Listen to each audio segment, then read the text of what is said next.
So I've been working on my own swing, and you know what? I had an aha moment on my backswing that completely changed my contact. I'm PGA teaching professional Todd Kolb, Director of Instruction for US Golf TV.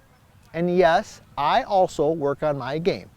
Nick and I don't just shoot videos for everybody else out there. Every once in a while we play some golf ourselves, and I've been playing a little bit more golf lately, which has been a lot of fun. And one of the things that I've struggled a lot with in my own game, and I don't know if this maybe ties to you, but is getting a good pivot and really set at the top. I've always felt like my downswing was kind of rushed, especially as I get into the longer clubs.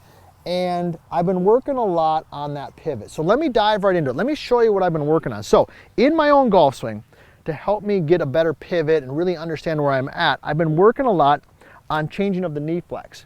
And you know this if you follow any of our stuff here at US Golf TV and the vertical line swing and all that type of stuff. One of the checkpoints that we look for, one of the cornerstones of the program is that in the backswing, we like to see the knees kind of change flex. So the lead knee flexes a little bit more and the trail leg releases a little bit. Let me just go ahead and hit a shot once and you can kind of watch it. And then what I'm going to do is I'm going to show you a little minor difference that was the aha moment for me. I know, I'm surprised I didn't pick it up earlier, but let's go. Here we go. So I'm setting here. I want to see a little bit of change in knee flex. Here we go.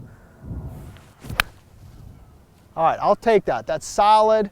It's in the air. It's got a little bit of a draw. And much like yourself, I'm an experienced golfer. Don't have the flexibility, don't have the strength that I used to have, all right? So the pivot is important, but here's what I want you to focus on. And Nick's gonna zoom in on this for us right here. But my lead knee, this little minor thing was the aha moment. So I've got an alignment rod down here, right? Kind of my target line. So when I changed knee flex, one of the things that I was doing is I was changing knee flex, but my lead knee was just literally going towards the target line. Can you see that right there? All right, Nick, you got that? Hopefully he's got it. Give me the, okay, good, Nick. Make sure you get it that. So see how my lead knee is going towards the target line, excuse me. So when it goes towards the target line, watch what my body does. You can see it here from face on, right? My body still stays kind of on top of the golf ball, all right? So here I'm in this backswing position. I'm changing knee flex because I'm doing all the things that I should be doing in the vertical line swing, right? Probably like yourself, okay? But because my lead knee is changing flex, but it's going towards the target, my weight is staying forward. Let me go and, so I felt a lot like this.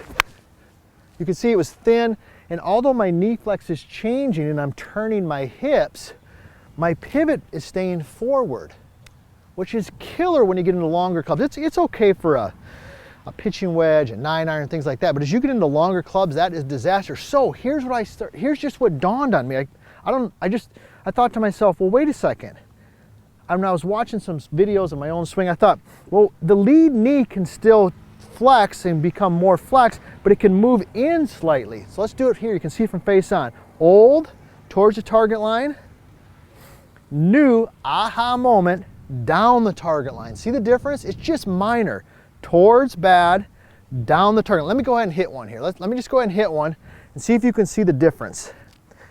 Down the target line. That's kind of my thought, all right? Then we're going to tie this all together in a little rehearsal, a little three-setter. Oh, gosh. Nick, I hope you got that one because that was better. You could see it, wasn't it? It's more solid. It was more solid. It was right there. So, yeah, I've been working on my game. I've been playing a little bit, but even myself, there's little tiny details of how the knee changes flex and where it points is really important. So how can this work for you? How do we tie this together? Well, first of all, you got to tell me where you're from. You know you're not getting through a darn video without asking where you're from. And we're getting people from Australia, Canada. I don't know what the heck's going on in Canada right now. You guys in Canada are playing a lot of damn golf. I can tell you that because we're getting a lot of them. We're getting Zimbabwe, Africa. They're from all over. It's really exciting. So we appreciate that. Put that in there and be sure to subscribe and ring that bell. So let's do a little three-setter, okay? You know I love the three-setter. So here we go. What we're going to do is we got our setup, and we're just going to do a little three-setter, and we're going to tell ourselves the phrase down the target line, and we're going to focus our attention and our energy towards that lead knee. So here we go. So it's down the target line, down the target line, down the target line. And then as you step into the shot, you get set in there, and then you give it one little rehearsal, down the line. Oh, wow. Yeah. Even somebody who's been teaching golf for 30 years, been playing the game for 40 years, even I have aha moments every once in a while. I hope my aha moment helps you have an aha moment of yourself and helps you start playing better golf.